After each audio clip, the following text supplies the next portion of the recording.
በኔ ምክንያት ይሁሉ ህዝብ እንዲጨነቅ በማድረጌ በጣም በራሴ አፍሬያለሁ።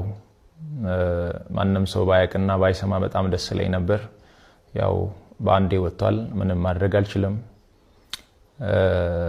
እረዳለሁ፣ በደንብ ይገበኛል። እንደ ወንድማችሁ አይታችሁኝ በጣም ስለምትወዱኝ እየተጨነቃችሁ እንደሆነ በደንብ ይገበኛል፣ እረዳለሁ። በጣም የምትወዱኝ ከሆነ በጣም ለኔ የምትጨነቁልኝ ከሆነ አሁን የምላችሁን ነገር እንድታደርጉ በትህትና ነው የሚጠይቃችሁ። ለኔ በዚህ ሰዓት ምንም አይነት የገንዘብ እርዳታ ወይም ድጋፍ አያስፈልገኝም።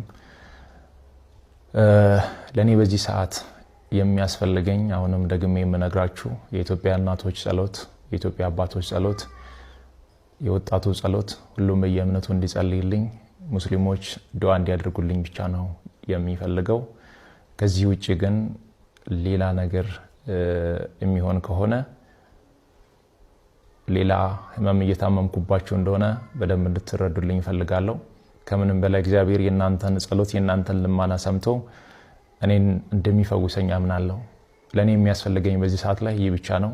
ምናልባትም ይህንን አጋጣሚ በመጠቀም በኔ ስም የተከፈቱ በጣም ብዙ ፌክ አካውንቶች አሉ። ገንዘብ እንዳይሰበሰብ አደራ ማለት እወዳለሁ። ይህንን መልእክቴ ደግሞ ለሁሉም አድርሱ፣ ጸልዩልኝ። ሌላ ምንም እርዳታ